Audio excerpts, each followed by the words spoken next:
there again. Welcome back to the BTS. BTS. Oh my God. BTS Now, Jim. BTW Podcast. Sorry there wasn't a episode last time. Some scheduling conflict. We wanted to do this episode with Rene.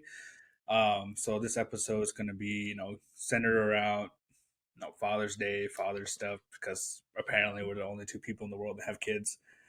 And but yeah, I'm looking forward to talking about some stuff, about Rene. He's our second guest, so that's pretty cool.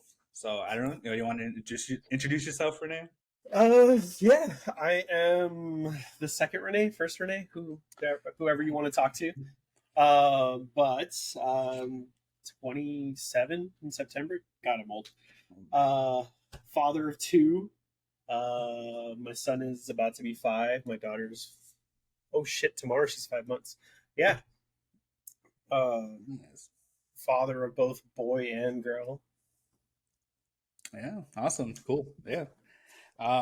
So like we were saying before, he depending who you talk to, you'll find out who's the first Rene. But we've known each other since like freshmen in high school. Yeah. Known of each other. They become probably good friends till like sophomore year. Yeah. But yeah, so that's how long we've known each other. He's the one that kind of introduced me to, the current friend group that we have. Whether it be far and wide, will be with like our gaming friends. And yeah, so like that, we'll have to talk about Father's Day stuff. So how was your Father's Day, Rene? Annoying. Annoying. Mostly just because what was it? It was quite literally last week.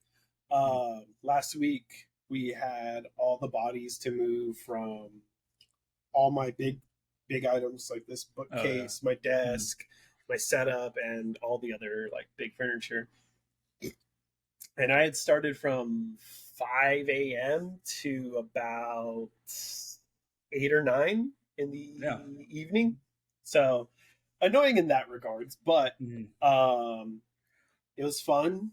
I got the Super Mario movie. I got the typical Father's Day gifts, whether it's like shirts and boxers and socks, typical stuff. Man. But as I got older, I'm like, fuck yeah, boxers and socks, let's go. Yeah. No, it was really nice just to have everyone over. We had pizza, we had soda. I had one beer that day, and that was it. Yeah, that's nice. That's cool. Well, yeah, I guess we should say to the people before, you can tell that there's no bookshelves or TV back there. I'm moving out as well. This is probably the last episode you're going to see me in this house. So we'll see how that goes. Yeah, my Father's Day was pretty eventful. I was on call for work, so like I was out. I got called to drive 2 hours away in the morning from like 8 to like almost 11, and luckily when I got home, it was pretty chill. But I pretty much stayed home all day. Oh, I think we lost Rene.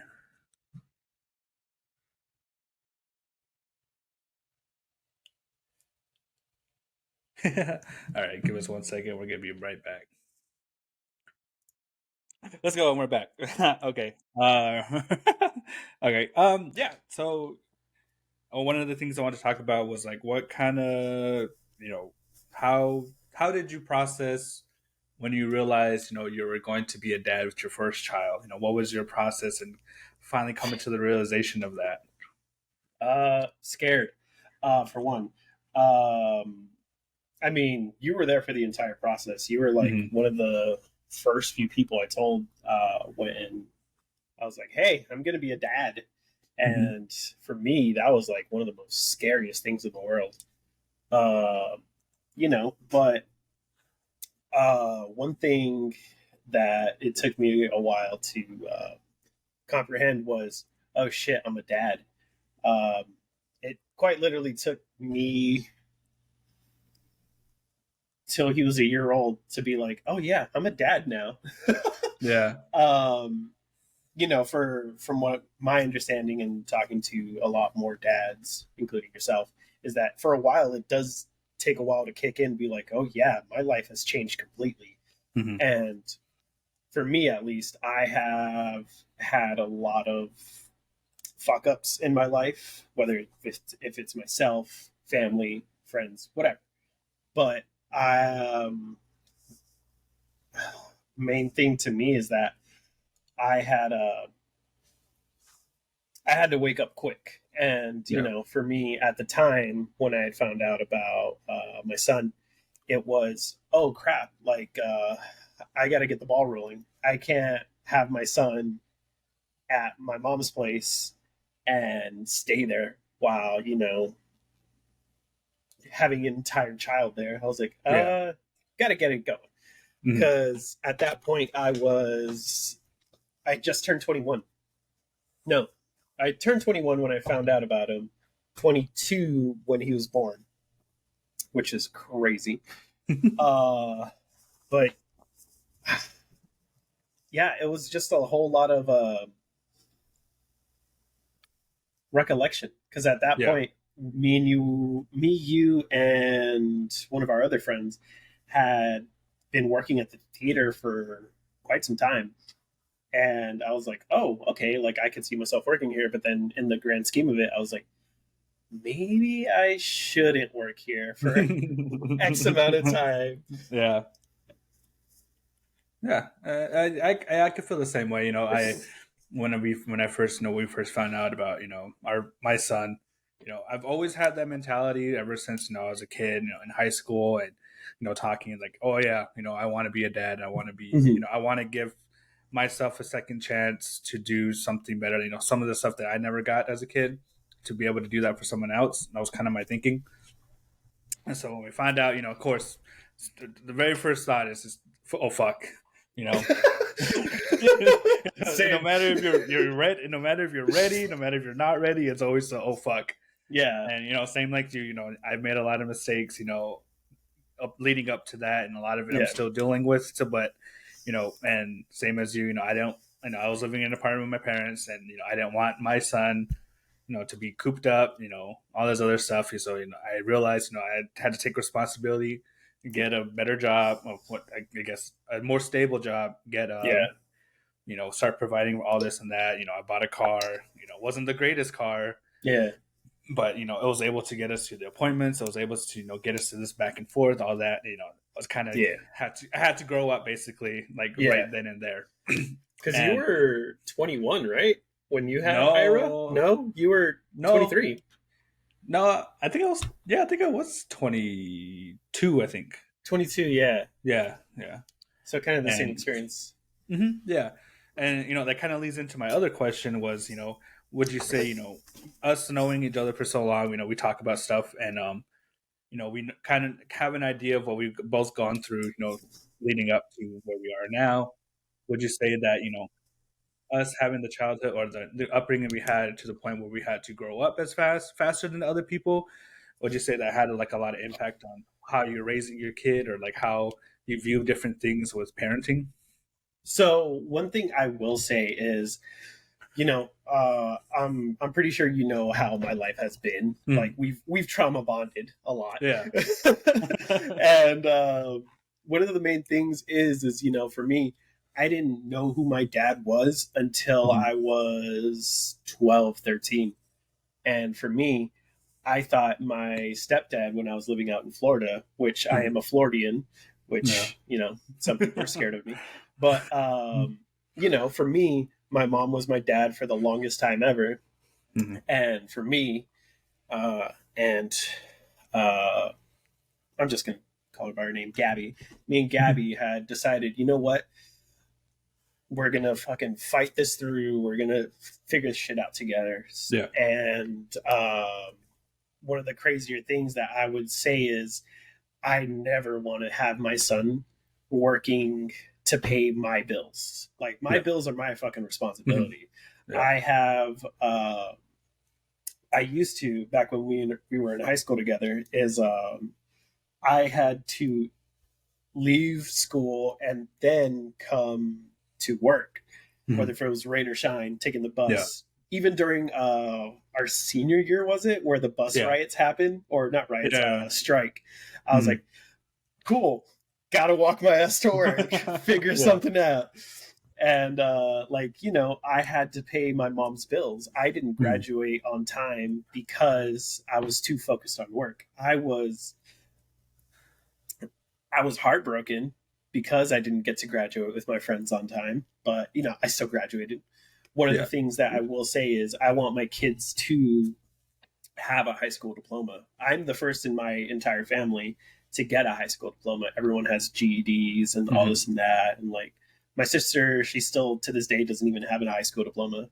So for me, I'm like, all right, I gotta lead the way. Like I gotta show my son, like, hey, school is important.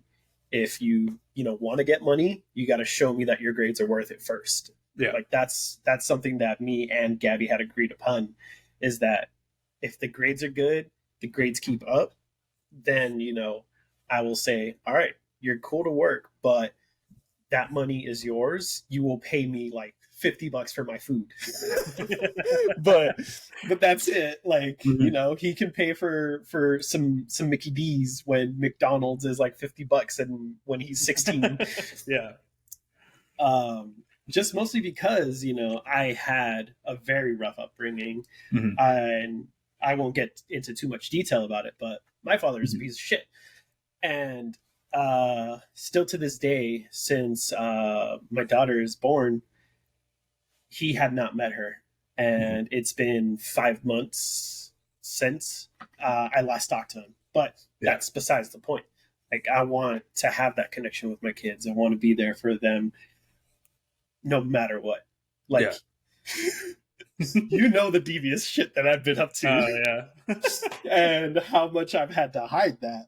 Yeah. But, that's a different story for a different day. But for me, I want them to be like, hey, I fucked up. I need help. Yeah, exactly. Like, all right, how bad did you fuck up? Because I don't know if I told you this, but I was almost a father in high school with, I know you know who. Yeah. But luckily, poof. But at that point I realized, I'm like, am I okay with being a dad? Like, am I okay with future tense me being, oh, okay, yeah, let's figure out how I'm gonna feel. Am I gonna be that person to go to the clubs? Am I gonna be that person to just say, fuck it, I have like 5 kids lying around somewhere? No, I'm not gonna do that. Yeah. I guess like that same for me. I wouldn't say I had a hard childhood as most people, like comparing mine to yours, but like I had a difficult one. Same thing. I think I got into I was talking to Erica about this, but I had a stepfather. I was a piece of shit to him. He was just trying to do his job and be some kind of father figure, but I was a piece of shit for him for the longest time. Because I had it in my head that my biological father did no wrong, did nothing, until I started finally understanding things and coming to terms with the fact that he was essentially a piece of shit at the time. And, same thing, I exist, I know he exists, but he doesn't really reach out unless I have to do it, and it's only ever if I need help with something. And so going back to the question of how us having to grow up so fast, how they impacted, I feel like it impacts my experience as a father, because I did have a stepfather, but he wasn't comfortable showing me things that traditional fathers show their kids. So I had to kind of learn all that on my own, like by trial and error, but this is something I didn't want my son, maybe future other kids to go through. So that's kind of like, I'm still coming to terms with the fact that I have to be more involved, because growing up, none of the men were involved in their kids' lives, because there's always something to do, something going on. I'm kind of trying to break that cycle, but it's really hard. When you see it growing up your whole life, but you have to come to that realization. And you're talking about your your dad, I don't want to get too into depth about your dad and stuff, but would you say that where you are in your life right now, it's like 10 times better than what you think your dad was at, or where how that reflects how So yeah. I'm picking up what you're laying down, and for me personally, at my age, my dad had already had two kids, Mhm. and for that, I'm like, sorry, it's he spilt whatever. He's not going to see Mhm. this shit. I don't care.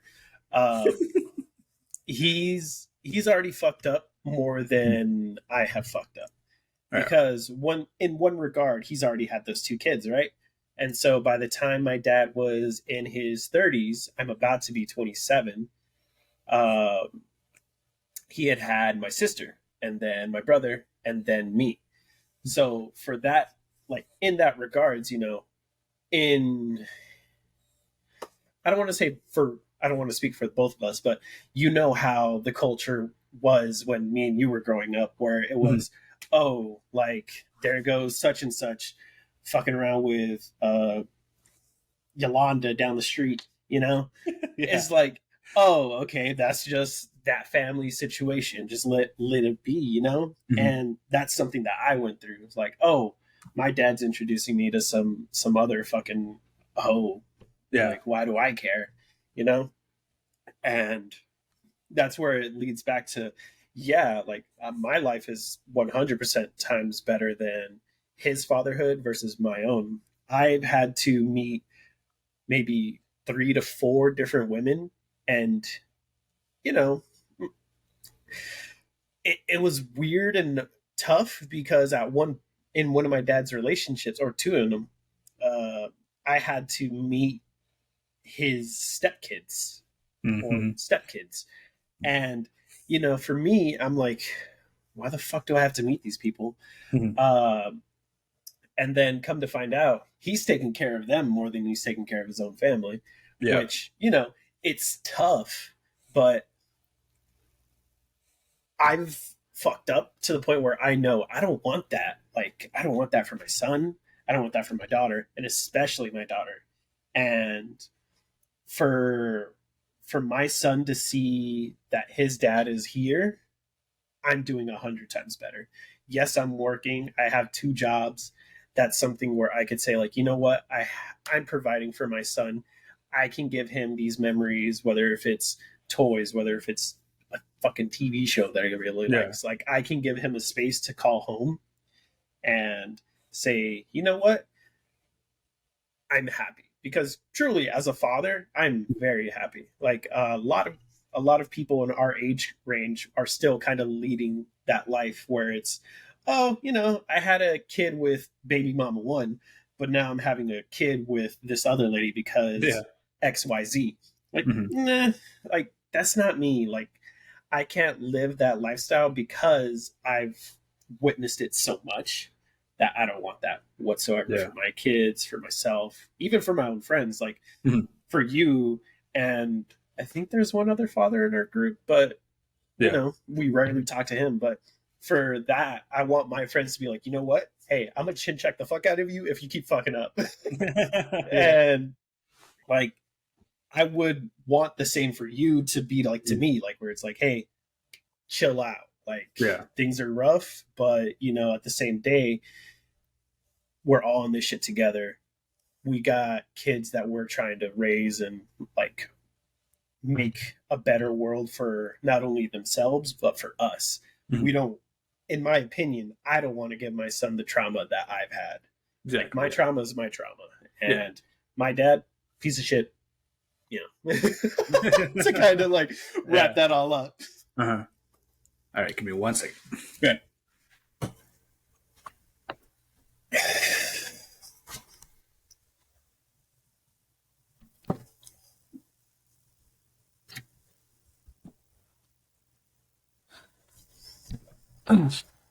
Okay. Back to what I was saying. Yeah. Yeah. And would you say, I don't know, like what your, I wouldn't say like it's philosophies, but what you believe, should be taught, like your fathering techniques. Would you say that that more reflects, the kind of environment you grew up with. Was like, because you said like you're more. I know you're more close with your mom. Would you say you're trying to kind of mirror what she taught you, or are you just trying to mirror to a point and just make it better, or are you just completely going in a separate direction? So, in a way, I'm going in my own separate direction because, yes, my mom was my dad, but once some situational stuff happened with both my mom and my dad. Yeah. Quickly and very rapidly, my brother became my father. Yeah. So for me, my brother's been my entire life. Like, I would go far to say that he would teach me everything that I know to this day. Yeah. Mostly because, as little brother copies big brother, or little sibling copies big sibling, it's, oh, I wanted to be a skater. So you remember our skating phase. You remember when we were like skating. And that was just pure inspiration from my brother. My musical, my mental philosophy, everything about that. He was the one to basically tell me, hey, you can't be like our dad. You can't be like our mom. So let's try and figure that shit out together. Yeah. One of the things is my philosophy basically copying him is go with your gut. Whether if it's good, whether if it's a hard path, you just got to go with it, For me, I couldn't, stay in the South Side for too long. Like, yeah, I live in a central-ish area and I'm close to things so my family can have the essentials, everything like that. Like, my brother to this day is one of the main reasons why I game. One of his first few paychecks was paying for a PlayStation 2. Mm-hmm. He said, hey, I don't want you out in the streets. I don't want you fucking around. Here's a PlayStation 2 game, whatever, stuff like that. Yeah. So to me, as I got older into my late teens and my early 20s, he's like, hey, like, drinking's fun. Just don't make that your personality, like, focus on your mental health, focus on who you want to be, because at the end of the day, who are you going to be for your future self and your current self? Yeah. And that's what made me realize, like, oh shit, like, my brother has been there way more for me than my mom and dad. Like, the one thing I do like really love about my mom and my dad is they gave me my what's the fucking word I'm trying to think of? Work ethic. Like, you've known me. I've busted my ass off with work, like, day in, day out. Like, I said, I have 2 jobs now. Like, I didn't tell you, but I basically work today. Like, or I did tell you, what the fuck? Yeah. And, trying to show my kids that, like, hey, like, working hard is a good thing, but you also got to focus on you and who you want to be. Like, my brother's a completely different person than what I am, and I'm completely separate and kind of an outcast in the family because I like weird and eccentric things that most people would be like, what the fuck is that? Like, like, I'm me because I was taught to be me, whether if it's good or bad to some. Yeah. And like that, I can I guess sympathize, not really sympathize, but I know where you're coming from because, for like myself, I had young parents. For a good portion of my young childhood, I was raised by my grandparents on my dad's side because my mom wanted to go back to high school and finish. Yeah. And so I was the only child. So growing up with my grandparents, all my aunts and uncles were probably like early teens when I was born. Yeah. And so I learned everything from them. My dad was there. He kind of wasn't there. But, in actuality, the way I was raised, I was just like their sibling. I was just another son. So I think that was really privileged to, have, I have 3 uncles, 2 uncles and aunt. And, they kind of, kept me under their wing. They looked out for me. They provided things that, other people wouldn't have at that point of time. So, I can see where, little sibling follows big sibling, to the point where, I kind of have some of the same teaching philosophies, but that's more of my parents' side that I kind of try to mirror because unfortunately, not a lot of people like the way my parents raised me because I have a lot of free will, I have a lot of free thought, which a lot of parents don't like that for their kids. Yeah. And that's one thing we're trying to mirror, at least for our kid. It's like you're able to make your own decisions, you're able to make your own opinions and stuff like that. You just gotta understand that it's gonna affect the way people see you, or and like that. You brought up something interesting when you're talking about or what your brother was trying to keep keep you out of them streets and keep the blicky out of the hand. But he said that drinking is it's fun, but don't make it your personality. Yeah. And that's one of my big things is I don't drink. I don't drink. Me and Erica, we don't drink. We don't go out and party. And I feel like just because, would you say he told you that because in the environment you guys grew up with, that was mainly alcohol driven, and for better or for worse?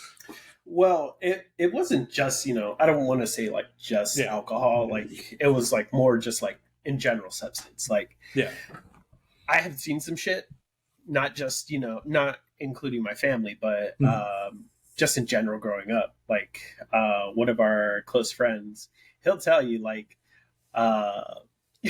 back in high school, we were just in PE and we saw like these two kids we were just talking to, just like straight up, just like having regular conversation about school. Next thing you know, I'm like, what the fuck did I just witness? And that can go like just towards in general with everything. Like partying's cool. Yes, you can have like unprotected fun, which is great. It feels great. But at the same time, what is that going to lead to, in my opinion, towards myself? Like I had seen so much shit. Like I've seen anything from very hard drugs to very minimal drugs to alcohol. Alcohol has, I don't want to say ruined my childhood, but in a sense it has. Like I've seen my father and how he fucked up his life with just alcohol and a little bit of booger sugar, but that's the booger sugar. That's something where I realized that I really can't. Like back when I was in middle school, I want to say, or even in elementary, kind of thinking about it, one of my uncles, he was living with us at the time, and I had witnessed a fucking shooting at my own house. Like, that's what drugs can do. That's what substances can do. And that's what made me go on a path of, like, you've seen me in my path of, like, I don't want to drink until I'm 21. Like, I didn't really drink until I was 21. Like, I've had, like, a sip of, like, vodka or, like, beer or something like that with, like, my family. But I didn't really properly have my first beer until my 21st birthday. And to me, it was like, okay, cool. And what was it, like 2 years ago? Marijuana was legalized here, and oh boy, that was fun. And to me, it's all about moderation. Like that one beer that I had today was I had a beer today. I had to loosen up. The one beer I had today was one compared to the one I had last week. That was it. Like it's all about moderation. Like I don't want it to be like, oh, I can only use it to go to sleep. It's something where I'm like, okay, cool. Like I just want to feel like a little bit like not me. Like not me is like wanting to talk and just like kind of forget a little bit, Yeah. And kind of the same thing with weed, where it's like for me, I smoke weed to help with my pains. I have been, in the group. I am the carless person in the group, which is fine because I have biked for years. I have walked for years. I've busted for years. I've bummed rides off for years. And, that on its own has taken a toll on me. So every now and then I do smoke weed. Like the last time I smoked weed was maybe 2 months ago, 3 months ago, just to help with some back pains. And it's helped, but it's moderation. Yeah. Like I can't say that there's recreational use for cocaine or meth, but it's all in a grand scheme of things. Like, yes, you can smoke weed. Yes, you can drink alcohol, but what's the reasoning? There has to be moderation. There has to be reasoning for that, and that's why I took it upon myself to be like, I've seen a lot. I don't want to be the one to repeat the pattern. I don't want I don't want my son to see me drink every day. I don't want my daughter to see me smoke weed every day. Like it's a cycle that can easily be broken. Yeah. You just have to be the one to break it. And that's something that I did. Yeah, exactly. And so, and like I could say the same thing, I grew up around a lot of alcohol, and like I hate dealing with drunk people. It's like the worst thing in the world to me. Like I fucking hate it. Like if you come to me and you're drunk, I'm just not gonna deal with you. Unless you need medical help or something. You can't fucking make it to the bathroom on your own. Then fine. But like other than that, I just hate dealing with drunk people. I need help. Didn't ask. Well, it's just like I grew up around weed, and I don't have no problem with weed and stuff. But like for me, like I don't drink just because it's ruined a lot of stuff for people, and it's ruined a lot of relationships that I grew up around. One of the main things that people always told me was this guy on the reservation. He used to work for Raytheon. He was this big, engineer, but he started drinking, and now he was homeless, and he just died somewhere in the desert because alcohol. I was like, I don't want that shit. I don't want to just not just be like a name on a fucking poster or like a name on a fucking on a t-shirt. On a t-shirt, I don't want to be fucking. I don't want to be a sticker in the back of someone's truck. Yeah. And and other thing I want, we were talking about high school. We had a teacher in high school. I know you really liked the teacher, Mr. Escamilla. And, I know you like some of the stuff he was teaching. Which was of course at the end of the day it was like Chicano studies and stuff. Yeah. And so there's a poem that he used every day in his class, which was the In La Quech poem. And would you say because you had such a big impact on your life as a high school, and everything in that poem, would you say that that's really impacted the way you father, the way you impacted just your life in general up to this point? I would like to say both. Mostly just because you known of me in freshman year, and then we started to really become friends in our sophomore year. So when I had met the triple OG we know as Escamilla, he basically had changed my life. Like I thought, okay, I'm just going to school to fucking get a possible diploma. I'm probably just going to be like my brother and sister and just get a GED. And when I had met him, he basically told us, all right, this is how we're starting off class. And it was the En La Quech. And I'm not going to recite it right now because I don't remember it. But as I shown, it is my tattoo. It is what I live by every day. Because for me, I didn't know who I was. I didn't know where my roots were. I didn't know exactly what my family had done, whether if it was, being a slave to the fucking gringos, or just, trying to fight in the revolution. I didn't know that because my family had forgotten about their past. So kind of going on a tangent, but for me, it had changed my life, and it had changed my life for the better. Because I was, not the best teenager. I was kind of just dating around and just finding a different girl to date. And I'm not proud of it, but it's something that I've learned from it. And talking to Escamilla, talking to Chucho, one of the teachers he would always have like guest star, and then befriending Jose Gonzalez, one of the biggest, I guess, one of the biggest movements that had happened here in Tucson, let alone like what 10 years ago, give or take. It had started an uproar, and I wanted to be like, okay, well, what's going on? Like, me, you, and a few of our old high school friends, we had joined those classes when they had started back up, and a lot of people were pissed about it. But once we started to realize what Mexican American studies were, and saw, what the government had done to us, how whitewashed we've gotten, and how much of a stereotype we fell into, I wanted to be like, well, what can I do to change that? And I, for a very small period of time, I was the president of the Mecha club at Tucson High our senior year. I had to fall out of that because of financial responsibilities that were put upon me.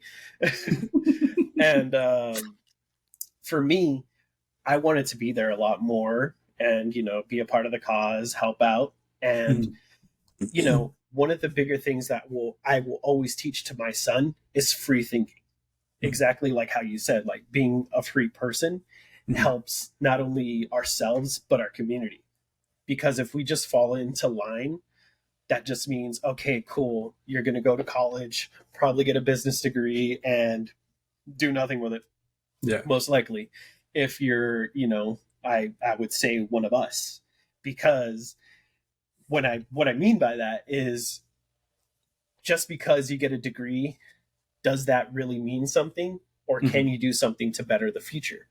To me, the falling in line order just means you're just getting a degree to help out big corpo or anything like that. To me, at least. And I'm not very well educated. I barely graduated high school.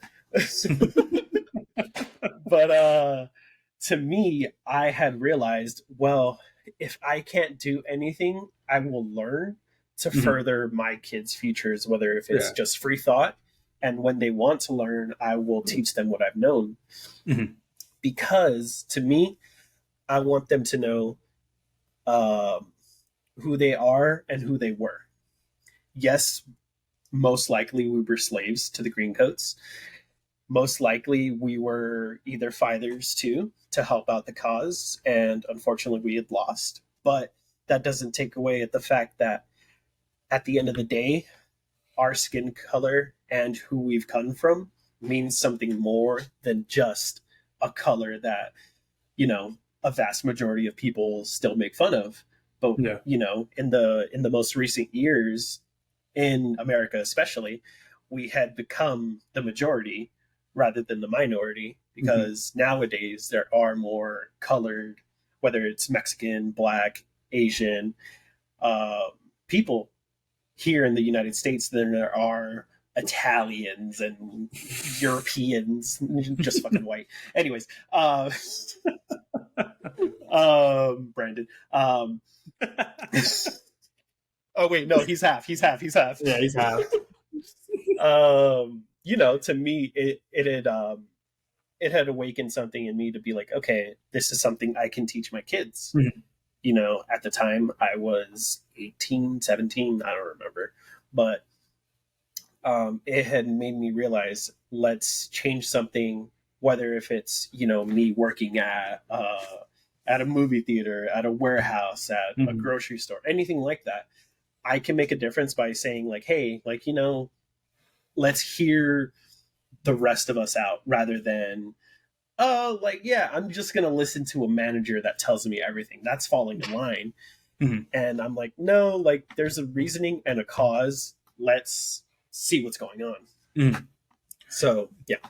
Yeah. And, going back to, how you were saying how, the in La Catch and, Mecha and, Escamilla, they helped you find your roots, how to realize your roots. Now, would you say that now is kind of like a cornerstone for your father, you're being a father, so making sure your kids know their roots and where they come from, and what path, what brought them to this point. Oh yeah, 100%. Mostly just because this was our land. Whether if you were native, whether if you were Mexican, whether if you're someone that had helped out, you were a part of this land before you know the United The States settlers, took in the colonizers. The colonizers. That's the word I was looking for. The colonizers came in and kind of took over. Like this was once our home, whether if it was just simple trading routes, whether if it was just small towns or villages that we had and called our own before something like that. And to me, I know at one point my son and daughter are going to be like, Dad, what the f is that on your shoulder? And be like, don't you disrespect. Put some respect on my name.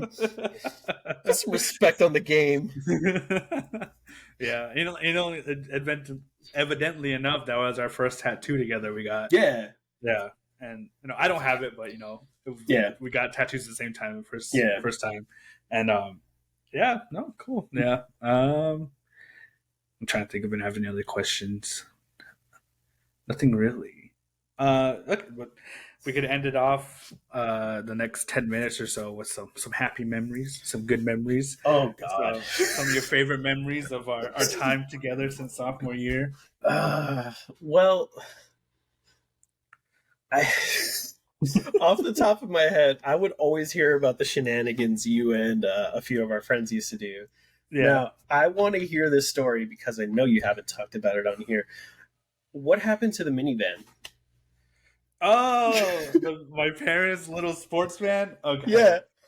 So this was like of course after we graduated, after everything, we were still hanging at this point in our post-graduation, we were still hanging out with our big group of friends that we have in high school. It was me, Isaac, Alicia, I think Frank, I don't remember, but we were cruising around. I had got my license. My parents let me use their little sports van to go hang out with my friends, and so we would just drive around. I think that was like the highlight of my young self, was just driving around with my friends. But anyway, there's a section of street here in Tucson. It's called Star Pass, and what it is just a series of dips and dives and like wild fucking road. And there's this one, I always remember it from my childhood. There's this one that's like a fucking goes like, wait, what's my camera? It goes up, down, it goes up again. And I remember riding the school bus on it. So I was like, you guys want to see something cool? And they're like, yeah. We go. I hit the fucking gas and we hit that shit and we fly. Like we don't, like in movies where you just go flying up and hit the fucking sparks fly. We literally did that. we went up. Hit the first drop, got fucking speed, went up, went fucking flying, and then we fucking slammed that shit into the road. I started swerving, everyone's freaking out, and then we finally regained control of the car, and it was the funniest shit ever. It's the funniest night. What happened to the wheel? Nothing happened to the wheel. It was fine. I forgot who told me. I thought the wheel had rolled off. No. No, that one, that's a different story. That's when we went to go watch Straight Outta Compton. This wasn't high school. Oh yeah. Yeah, we we were hanging out with Isaac, and he used to drive the Jeep around, but I think someone was using it that day, so his dad had us take his little old Beetle. His old Beetle, yeah. And I was like all fucking lowered, slammed to the floor. It was really cool. But we all fit in there. It was what, 5 of us? Yeah, I'm the youngest in our group at the time, so I couldn't go watch Straight Outta Compton without a sibling or an adult that was older than me. And so we lied and said Rene was my older brother, so we can go watch it. And it was fucking hot. There's no AC in that little bug. It was all metal. And we're coming back down, and we're driving. I had to be at work. Yeah, we're driving, and there's in all the roads in Tucson, there's giant bumps for fucking no fucking reason. They're inverse potholes. Yeah. So we're driving, we fucking hit that shit so hard because the fucking car's lowered and we're all fucking fat and it's even lower than it should be. We hit it and the fucking the wheel cover, like the hubcap, goes rolling off. It's the loudest fucking thing ever. And then Isaac goes, "What was that? Where's the wheel cover?" And I go, "Oh, back there." Oh man. Now I'll tell this part of the story just because it's one of my favorite experiences. Just because, like, I don't know if you explained it before on here, how all of us generally met. No. Where it was 2016, 2017, and I had known Frank since we were like very, very preteens, and we had like started making friends online on PlayStation, and for a while I didn't have internet, so Frank started making more friends online, and that's how he met one of the youngest in the group, Dylan. When then he met the current host or co-host to you, Brandon, yeah, and that was maybe 2010, around there, maybe. Where me and Frank had initially met. And so the years go on, around 2015, 2014, we had started to make a bigger group with me, Frank, Brandon, Dylan, Daniel, and Chris.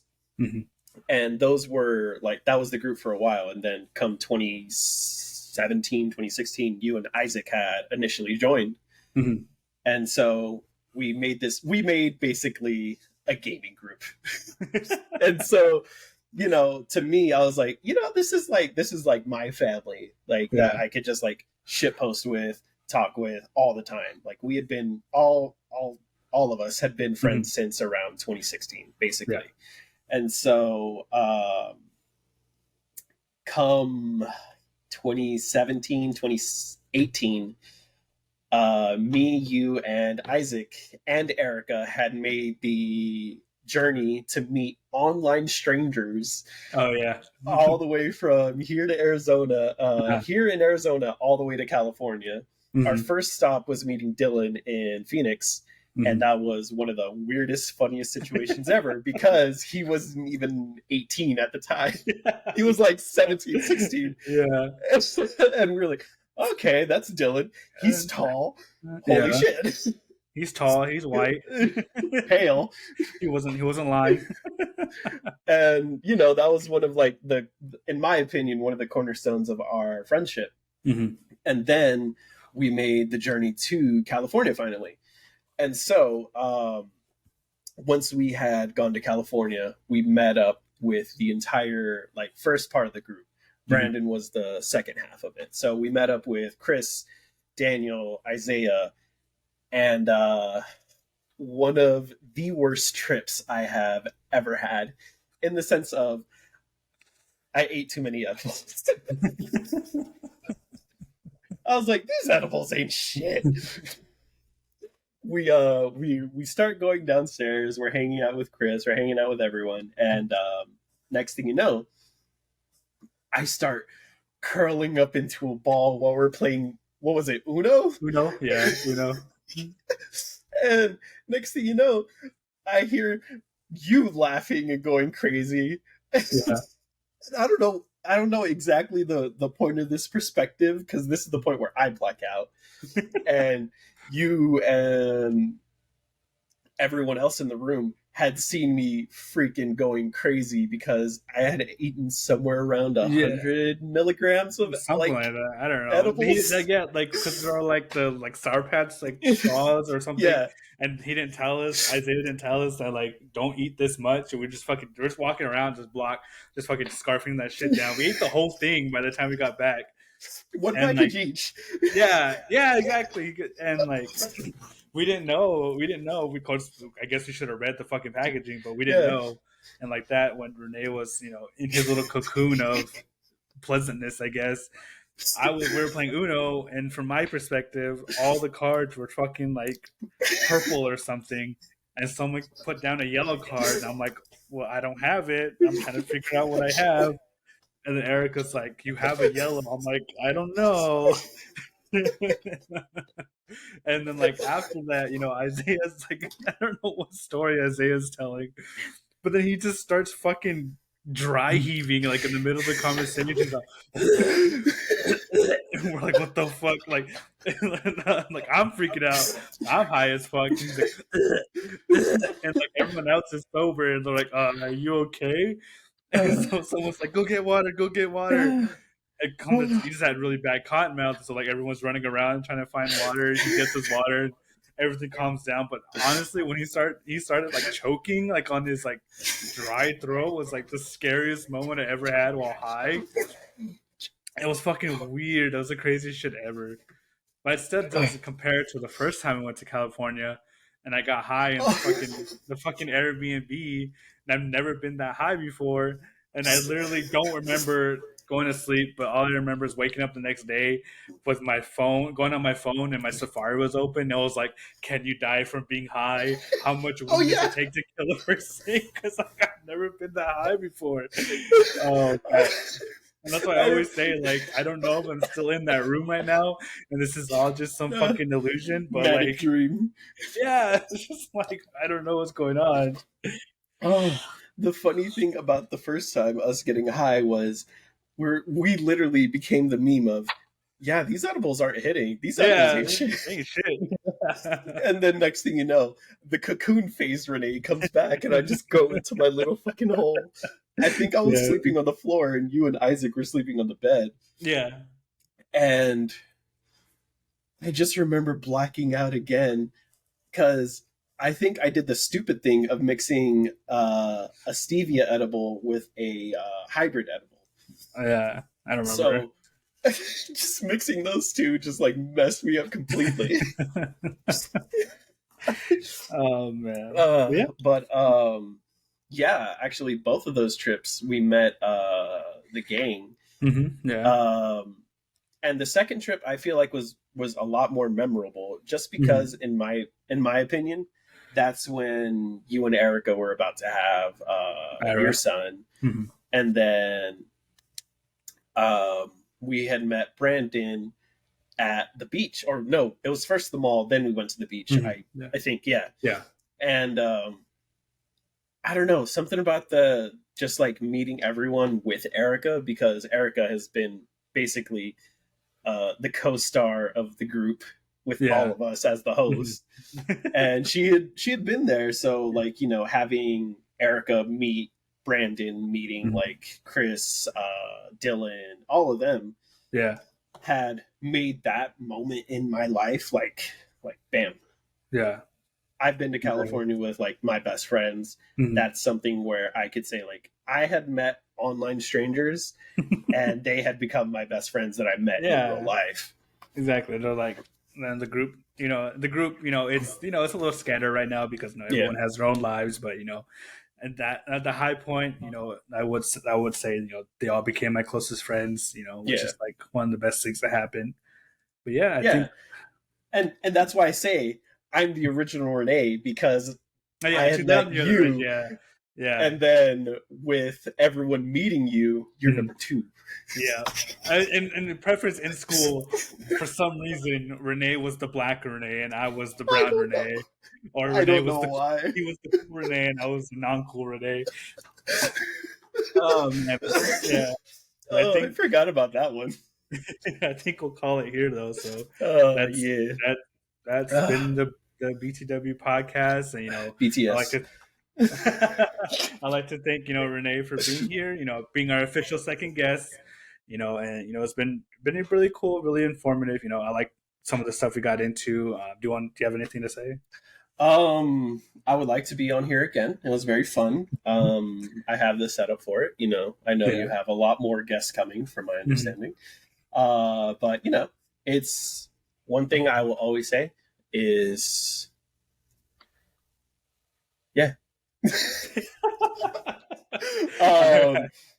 no, just thank you for having me. Next time maybe we have Brandon in here, we should talk more and just kind of Hope Russia changes. Hope there's a Russia to go to. Thank you R.I.P. guys. Submarine. We'll talk to you guys later. See ya.